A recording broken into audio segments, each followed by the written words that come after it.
So for this problem, I'm going to be solving a projectile using quadratics. So the problem states, Sophia is in Santa Cruz, California on a cliff overlooking a beach. She decides to kick a seashell she found earlier off the edge of the tall cliff.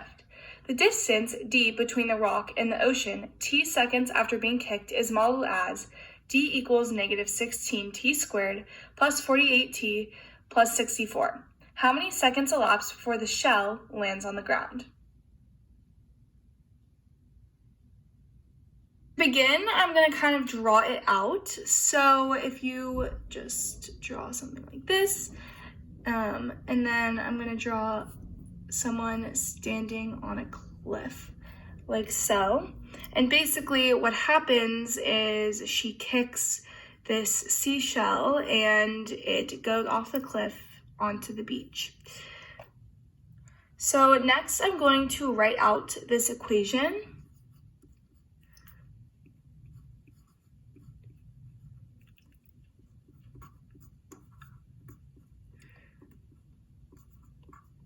All right, so we have d equals negative 16t squared plus 48t plus 64. So before we even begin, if we put t equal to 0, we could know that this would all cancel out and that the height would be 64. So we can make a prediction here that this height that she's standing at is 64 feet high. So what we're solving for is t, which is the time it takes for the shell to reach the ground. So what I'm going to do as my first step is I'm going to make the whole equation equal to 0. So I'm going to make it 0 equals negative 16t squared plus 48t plus 64.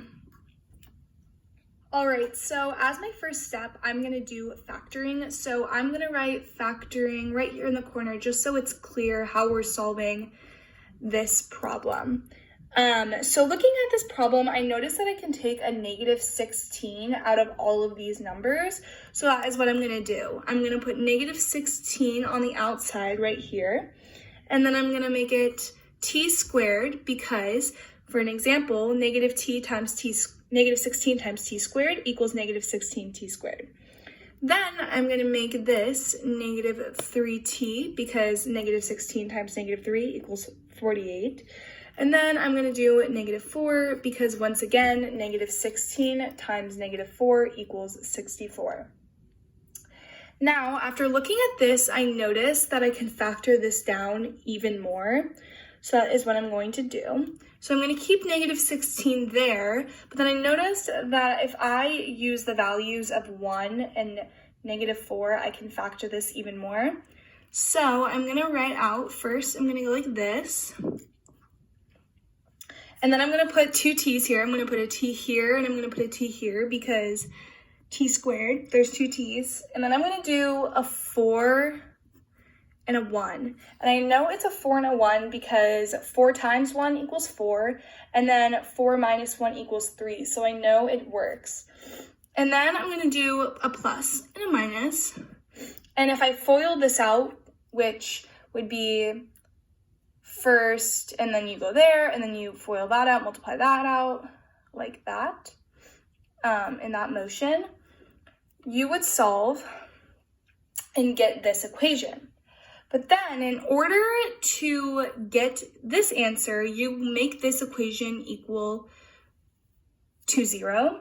So if I did that, it would be t plus 1 equals 0, and it would be t minus 4 equals 0, and that would make t equal to negative 1 and t equal to 4. So both of these are our solutions. However, as we remember, we are solving for time, the time it takes for this shell to go from the top of the cliff to the bottom. And time cannot be negative. Therefore, our only solution is t equals 4. All right, so the next way that we're going to solve this problem is by using the quadratic formula. So I just rewrote the equation right here, but I'm going to write out the quadratic formula for you guys right now. So it's negative b plus or minus the square root of b squared minus 4ac divided by 2a. And so first, by looking at this, you have to know what values go to a, b, and c. So we know that the one attached to t squared is a, b, c. So I'm just going to write this out. A equals negative 16, b equals 48, and then c equals 64. And what we're going to do with these values is we're going to plug it into this equation. So I'm going to take this right over here. So we're going to do negative b, so it's going to be negative 48. And then it says plus or minus, but for the first problem, I'm going to do plus. So it's going to be negative b plus the square root of b squared, which is 48. So 48 squared minus 4 times a, which is negative 16, times c, which is 64. And then it's all going to be divided by 2 times a, which is negative 16.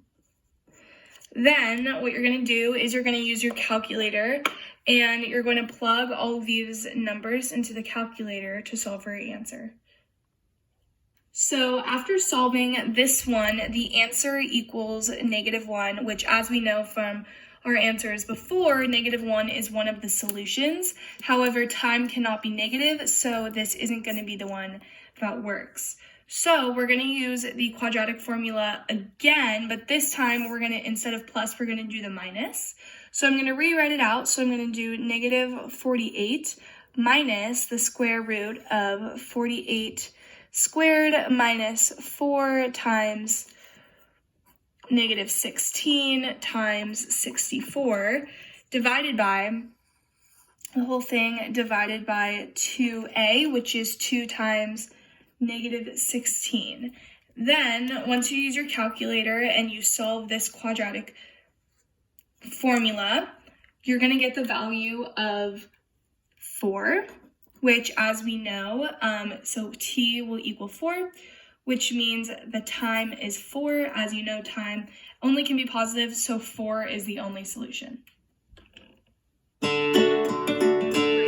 The way we're going to solve this problem is by graphing. So the first step that I like to do in these problems is make an x and y table. I think it's much easier to be able to see it like that. So I am just making an x and a y table. And then for this problem specifically, the x is going to be the value of t, and the y is going to be the value of d. And I'm just going to pick a few random variables that I'm going to plug in. So for t, I'm going to do -1, 0, 1, 3, and 4. And I'm just going to take these numbers and I'm going to plug it into this equation. So I'm going to do an example of that.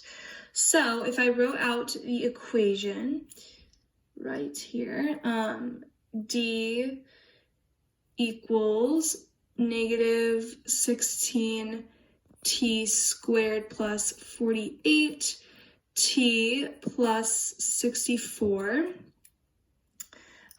Then what I'm going to do is I'm going to plug in a few numbers. So I guess I'll start with the first one, -1. So it would be negative 16 times -1 squared plus 48 times -1 plus 64. So I'm going to do this in my calculator. So I already know that -1 squared is -1 times -1, which would just be 1, times negative 16, which would be negative 16.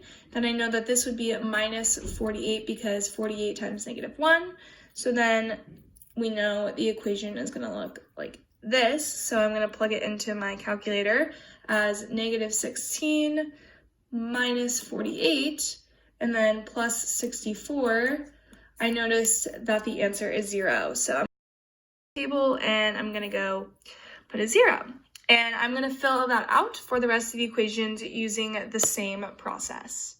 All right, so I just plugged all these values into my calculator, and you can do the same as I just showed you earlier. And I'm going to make a graph now, and I'm going to graph it. And wherever the values go through the x-axis is when the time it takes for the shell to reach the ground. So technically, without even graphing, I can tell right now that the answer is again going to be 1 and 4. However, I'm going to draw it out on a graph for you because this is just another way you could solve. And it's helpful to see.